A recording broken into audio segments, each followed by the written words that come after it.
Azimut vous présente le Café de la Marine.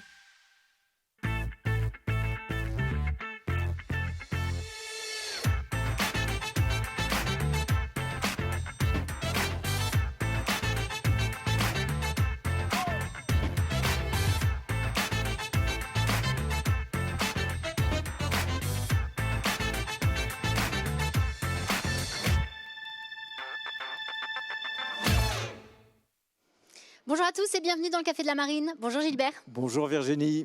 On vous souhaite une très belle année 2021, année qui sera marquée par l'arrivée du Vendée Globe. Dans un peu moins de 3 semaines maintenant, le vainqueur devrait être de retour au Sables d'Olonne. Et au moment où l'on parle, c'est Yannick Bestaven qui tient les commandes de la flotte, le skipper de Maître Coq, premier à franchir le Cap Horn pour mettre le clignotant à gauche et entamer sa remontée de l'Atlantique. Dans son sillage, Charlie Dalin, Thomas Ruyant et Damien Seguin n'ont pas dit leur dernier mot et entendent bien recoller à son tableau arrière. Mais pourront-ils le faire? C'est une question que l'on posera à notre invité. 3e du Vendée Globe en 2001, 2 fois vainqueur de la Route du Rhum en 60 pieds. Il a accompagné Yannick Bestaven dans sa préparation. Il était même son remplaçant sur cette édition du Vendée. Roland Jourdain, dit Bilou, est avec nous. Bonjour Roland. Bonjour. Bonjour Roland. Alors Roland, tu as disputé 3 Vendée Globe, le dernier en 2008. Cette course, elle marque vraiment une vie. On ne s'en détache pas comme ça et on imagine que tu la suis d'extrêmement près. Oui. C'est pas un gros mot de dire que c'est une drogue dure quand on y est, parce que beaucoup de ceux qui font le Vendée y retournent. Moi, ça m'a appris énormément de choses en tant que compétiteur. Ça m'a aussi donné de nouveaux horizons pour d'autres activités, parce que voilà, qu'on le fasse pour la compétition ou pour le voyage ou quoi qu'il se passe, faire un tour du monde, c'est pas anodin. Et faire un tour du monde, voilà, ça vous remue. Pas forcément dans la course, parce que Yannick, il a autre chose à penser que philosopher. Mais voilà, au bout d'un certain temps, voilà, c'est des choses qui durent une vie. Et qui forment un homme. On va voir ce qui se passe au sein de la flotte. Ils sont 14 à l'heure actuelle à avoir franchi le Cap Horn après un Pacifique qui ne les a pas ménagés. C'est Yannick Bestaven qui a ouvert la voie, on le disait, un samedi dernier. Il a été le premier à franchir le fameux rocher dans des conditions qui étaient assez dantesques et beaucoup d'émotions pour le Rochelet. Ça a vraiment sonné comme une délivrance et on va revoir justement les images de ce moment assez mythique.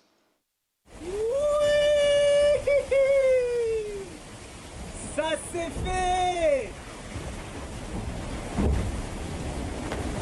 Yes! Yes! Yes! Yes! Yes!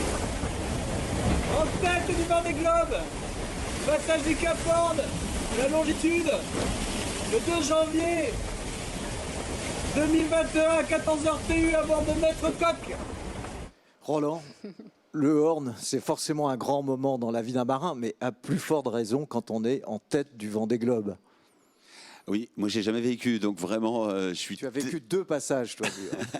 Dans le Vendée, ouais, 2 passages, ouais. Et puis en équipage aussi, donc c'est forcément c'est toujours un moment. Alors, c'est vrai que on fait le Vendée Globe ou la course autour du monde pour ce fantasme du Grand Sud et des grands surfs et ceci, cela. Bon, le passé récent nous a montré que la route était assez chaotique. Ils n'ont pas vraiment kiffé les grands surfs.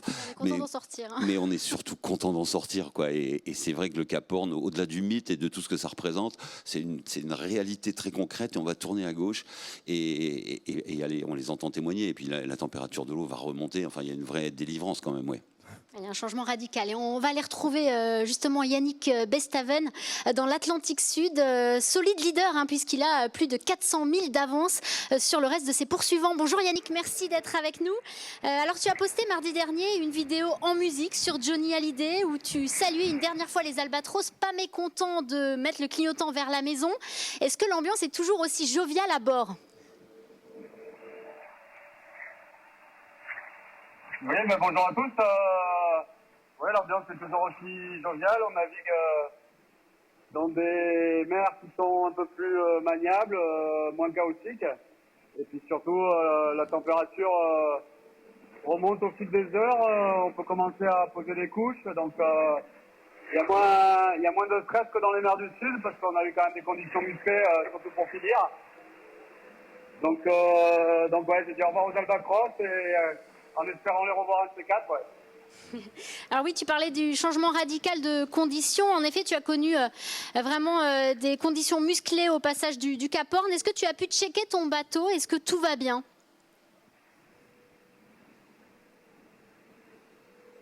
Oui, tout va bien, bah, comme tout le monde, hein, il y a de l'usure parce qu'on commence à avoir pas mal de milles au compteur. Et puis on a eu quand même des coups de vent plutôt musclés. Donc, ouais, c'est de l'entretien, c'est beaucoup d'usure, de ficelles à refaire, de l'occupation, quoi. Mais sinon, en termes de vitesse du bateau, bah, les pointages parlent d'eux-mêmes. Ça arrive à être à 100% déployeur de vitesse, donc je suis plein de balle, j'ai tout le potentiel du bateau pour moi.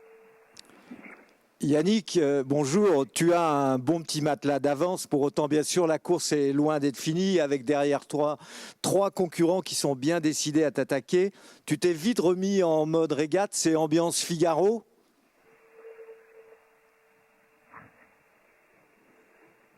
Ouais, je me suis remis en mode course assez vite, hein, déjà avant l'anticyclone qu'on a passé il y a 2 jours là.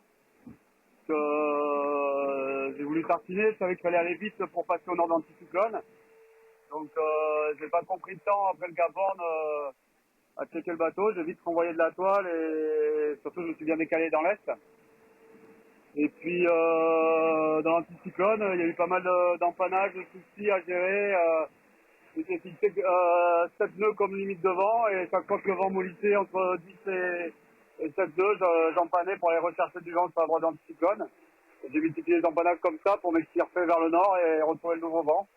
Donc on peut dire que oui, c'est un peu de la régate comme on fait en Figaro avec beaucoup d'empannage, sauf qu'un IMOCA empanné sous piste c'est un peu plus lourd qu'un Figaro, donc c'est vrai que c'est des manœuvres qui pèsent dans les bras, surtout quand on a 60 jours de mer dans les bottes, donc voilà, mais bon, c'est le jeu et on verra ce que ça donne par la suite, mais c'est à ce prix-là qu'il faut faire pour essayer de creuser l'écart, ouais. Alors Yannick, en plus, la météo est extrêmement complexe pour le début de cette remontée de l'Atlantique Sud. Quelle va être ta stratégie pour les heures à venir? Il va falloir être très lucide, avoir les yeux ouverts.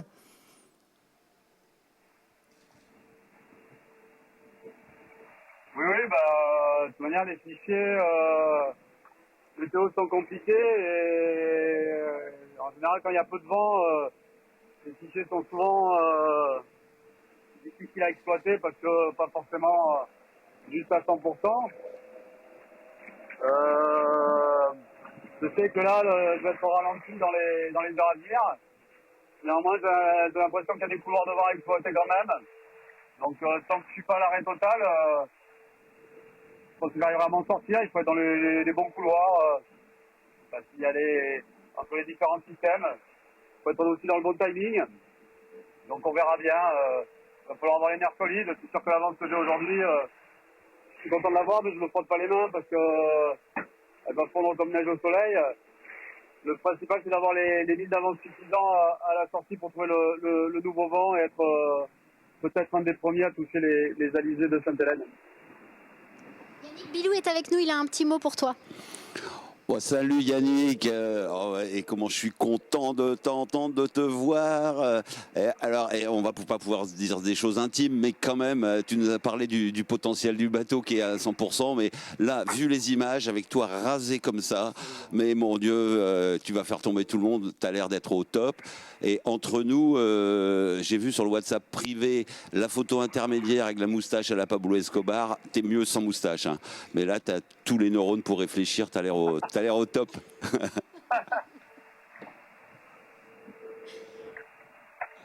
J'ai hésité à la garder la moustache, Bilou, mais je me suis dit, pour l'arrivée, ça allait peut-être pas le faire, hein, donc ça allait pas plaire à tout le monde. Merci Yannick, on a hâte de te retrouver justement à l'arrivée au Sable d'Olonne. On te souhaite vraiment le meilleur dans cette remontée de l'Atlantique. À très bientôt, merci et garde la pêche comme ça. Voilà, tu fais vraiment plaisir, tu nous fais rêver et continue comme ça. Merci beaucoup. Bilou, tu écris des chroniques hebdomadaires et tu qualifiais dans l'une d'entre elles Yannick d'étincelant. C'est vrai qu'il livre une très très belle copie. Est-ce que tu es surpris de le voir là, à ce stade de la compétition, en tête comme ça du Vendée ? Surpris, agréablement surpris, je dirais. Mais le projet de Yannick était clair à la base. Comme beaucoup de projets, on imagine pouvoir gagner le Vendée Globe, mais on visait avec Yannick. Enfin, Yannick, c'était clair, être dans les 5 premiers.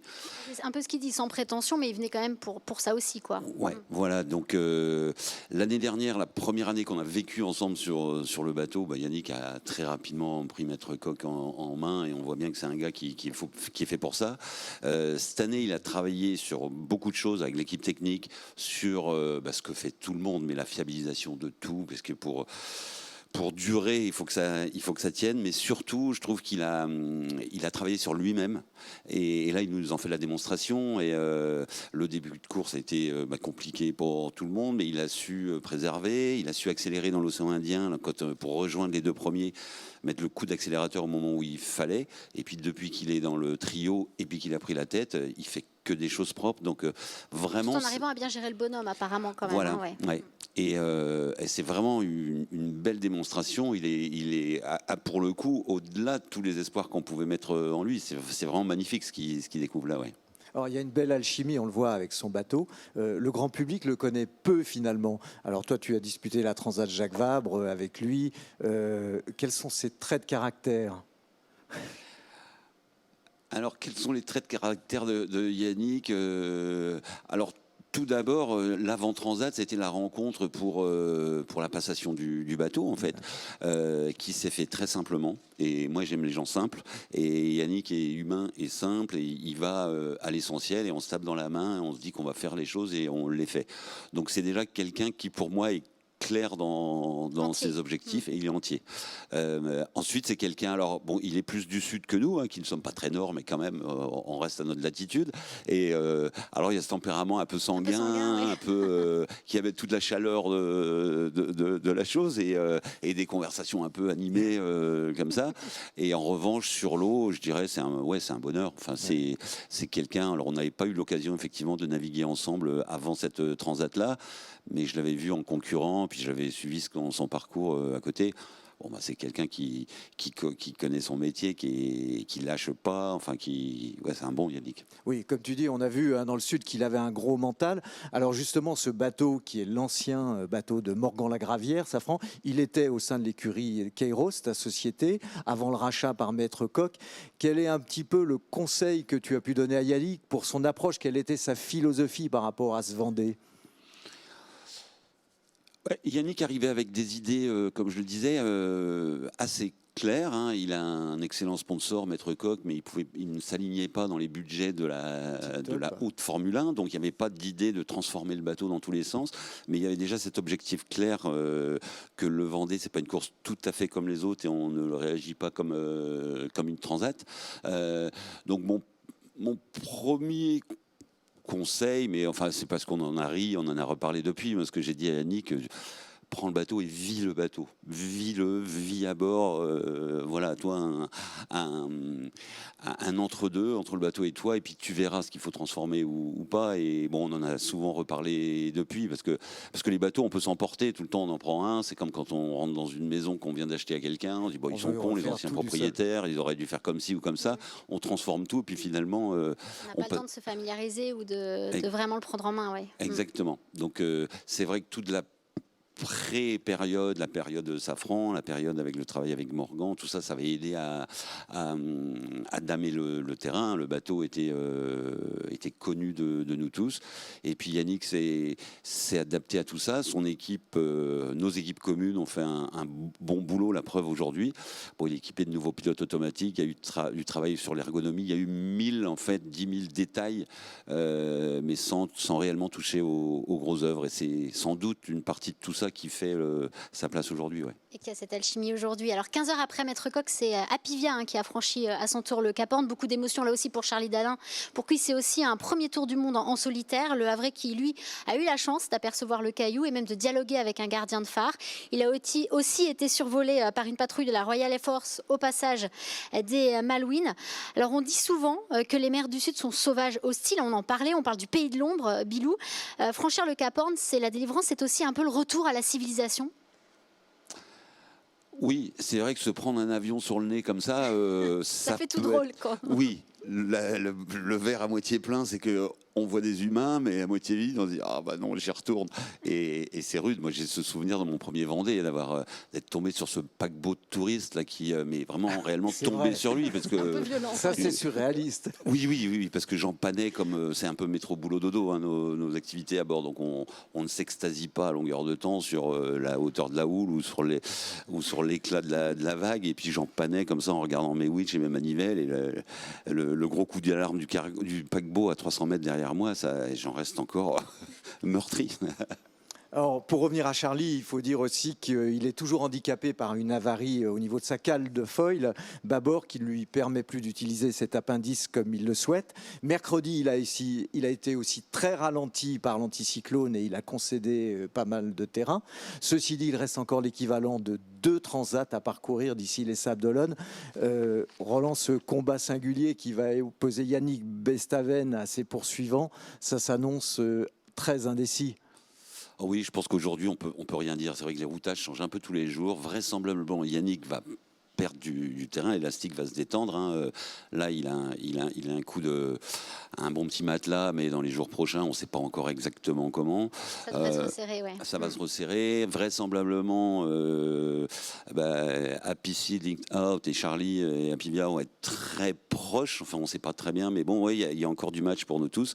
Et j'ai une pensée pour Charlie, évidemment, pour les autres, parce qu'il a mené, on ne sait pas ce que sera la suite, il a eu ses galères comme tout le monde. Enfin, une vraie guerre des nerfs, hein. On va Ouais, en reparler, ouais. mais c'est difficile aussi mentalement. Hein. C'est là qu'il faut tenir aussi. C'est un match mental, alors on saura tout ça après, parce que forcément, on ne peut pas tout nous dire maintenant, mais bon, ça vous construit un bonhomme quand même, ces épisodes-là. Alors, le top 5 au Cap Horn, il a vraiment déjoué tous les pronostics. Qui aurait parié sur la présence de Benjamin Dutreux, 5e, sur un de tes anciens bateaux, d'ailleurs, Bilou. Et puis, le premier skipper handisport, Damien Seguin, engagé sur ce Vendée. Il est passé en 4e position au Cap Mythique. Déjà une victoire pour le skipper d'Apicil, qui dit avoir pleuré toutes les larmes de son cœur. Damien, il est un peu bluffant quand même par sa volonté. Ton regard sur sa prestation. Ah ouais, il y a vraiment des jolies belles choses dans ce Vendée, mais Damien Séguin, c'est impressionnant. Alors on sentait que ça venait parce que les transformations faites sur le bateau, sa présence, enfin dans les courses précédentes, là, on voyait bien qu'il était dans le match. Bon voilà, être dans le trio là ou en tête de course là depuis, et puis ça date pas d'hier quoi, ça fait quelques temps qu'il y est, donc c'est pas un hasard. C'est incroyable. Mais Benjamin Dutreux, Bizieux aussi, mais c'est énorme ce qu'il fait. Parce que lui, pour le coup, il n'a pas son bateau depuis 2 ans, il n'a pas eu le temps de le préparer. Il est bluffant aussi. Puis il a eu des problèmes de budget, il a retrouvé son sponsor. Ouais, il a tout ce qu'il ne faut pas pour partir, en fait, et il nous fait un truc de ouf. Vraiment, bravo, Benjamin. Ouais. Alors 6 bateaux ont passé le Horn en 12 heures, c'est un scénario assez inédit dans l'histoire de la course. Dans ce groupe, Isabelle Josque, elle, a été très freinée, handicapée par un souci de vérin de quille, d'autres petits soucis techniques aussi qui ont ralenti l'une des 6 femmes engagées dans cette édition. Elle était 11e, elle, à franchir le Horn. C'est un gros handicap, ça, Roland, concrètement? Ouais, alors c'est dur pour Isabelle parce qu'elle vraiment a fait une super course. Elle aussi est bluffante. Oui, c'est handicapant parce que la quille sert à redresser le bateau. C'est bien connu, nos quilles basculent, donc on peut les mettre à l'extérieur du bateau et 2 tonnes 8 ou 3 tonnes de plomb servent à redresser le bateau. Dans des grandes vitesses, pour l'équilibre des forces, en fait, on relâche la quille maintenant parce que le foil pousse beaucoup. Enfin bref, donc quand on va très vite, c'est pas forcément toujours embêtant. Dans les conditions pour remonter de tout l'Atlantique, malheureusement, on a besoin de poids, surtout à droite, surtout au vent. Donc quille dans l'axe, ça va pas l'aider. En termes de performance, ouais, c'est du moins. Hein. Ouais. Voilà. Et parle-nous de la performance de ton copain Jean, justement, Jean Lecam, qui a franchi le Horn pour la 7e fois. Alors lui, c'est une vieille routine. Ben oui, exactement. Ben, c'est ça, c'est la routine. Mais Jean, je vais pas dire qu'il est là où on l'attendait, mais enfin bon, c'est génial. Et je suis bien content qu'il soit là, bien content pour lui, parce que c'est sa quête, c'est son chemin, c'est là où on l'aime. Enfin, je veux pas dire que c'est là où il dit le moins de conneries, mais non, parce qu'il en dit quand même. Mais Yannick disait d'ailleurs, c'est un monsieur, il fait le con avec ses peluches, il raconte beaucoup de conneries pour amuser l'Assemblée, mais n'empêche qu'il est là et c'est une légende maritime. Hein. Ouais, c'est clair, il est en train de se la construire.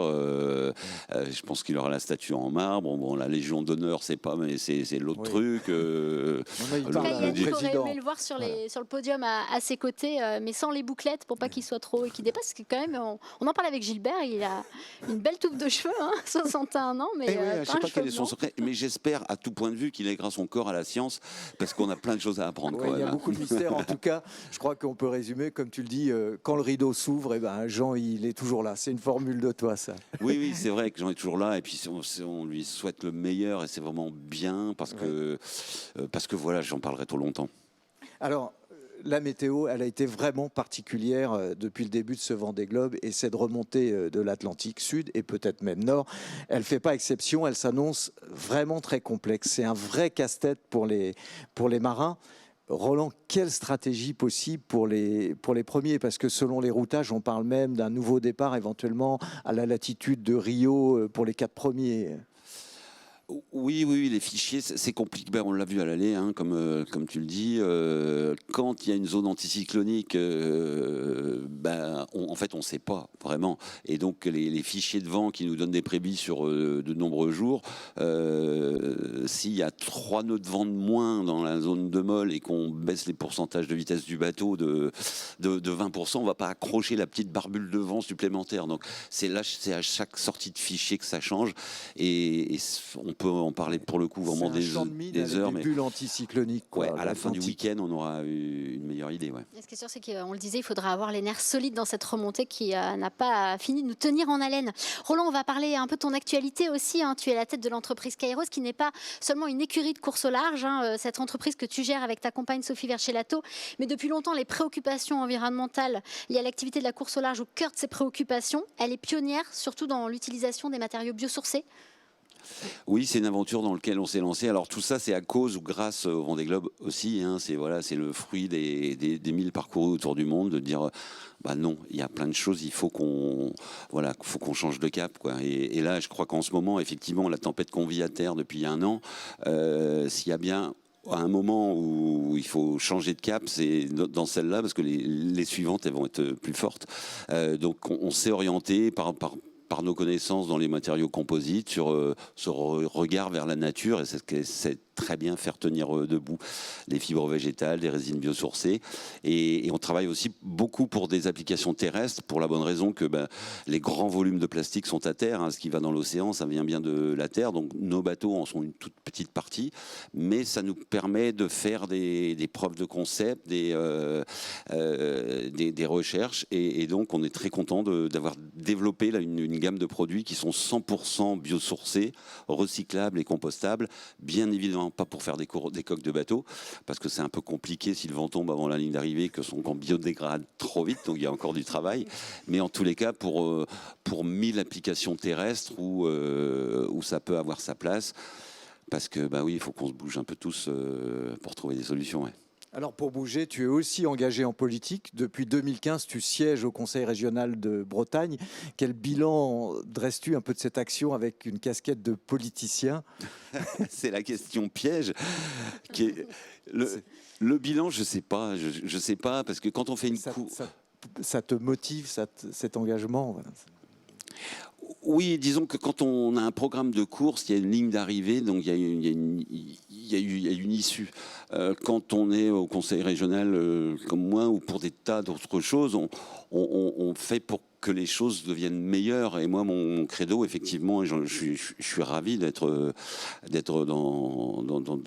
dans cette équipe-là qui partage une vision, parce que si je prends la Bretagne, si c'est un paquebot, on ne le fait pas virer en 2 minutes, un paquebot. Non, c'est évident. Et vraiment, Loïc Chenet, le président de la région, je trouve que, honnêtement, entre nous, c'est un vrai bon skipper. Il a cette vision que les choses doivent changer, c'est clair. La soutenabilité, la durabilité, il va falloir qu'on fasse mieux avec moins. Il faut qu'on trouve des solutions tous ensemble. Et donc, je suis heureux de pouvoir mettre ma goutte d'eau là-dedans, mais vraiment en toute humilité, quoi, de partager mes passions et les visions avec les gens qui s'y intéressent. Il y en a, je ne partirai pas en vacances avec eux, mais c'est normal, c'est les lois de la démocratie. En tout cas, c'est un combat que tu mènes depuis longtemps et tu n'as pas attendu la crise qu'on vit actuellement pour le faire. Donc chapeau à toi pour ce joli combat. On va peut-être demander un petit coup de cœur sur le Vendée Globe pour terminer sur le chapitre Vendée Globe.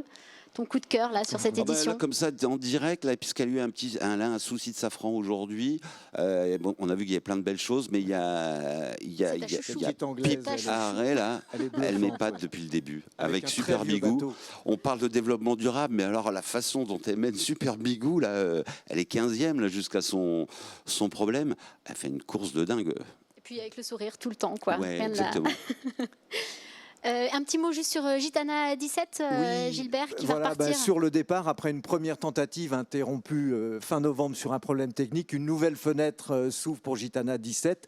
Franck Camache, Charles Caudrelier et leurs équipiers devraient s'élancer vendredi 8 ou samedi au large d'Ouessant à la conquête du record détenu par Francis Joyon. 40 jours, 23 heures, 30 minutes, 30 secondes. Sacré défi. Ouais, puis alors qu'on a les yeux rivés sur le Vendée Globe, il faudra suivre aussi la Prada Cup, la Coupe de l'América. Ça débute avec les matchs entre les challengers du 15 janvier au 22 février en Nouvelle-Zélande. Et le vainqueur de ces challenges affrontera le détenteur de la Coupe Team New Zealand du 5 au 15 mars prochain. On va se régaler. On a vu des superbes images avec un avant-goût en décembre dernier en Nouvelle-Zélande. Et c'est sûr, les images ne seront pas soporifiques. On va s'éclater. Merci beaucoup, Bilou, d'avoir été avec nous. C'était un plaisir de te recevoir. On remercie également Tom et toutes ses équipes, l'équipe de la Cité de la Voile, Eric Tabarly, qui nous permet aussi d'enregistrer cette émission. À très bientôt, Gilbert. À très vite. On vous retrouve bientôt. Bye bye.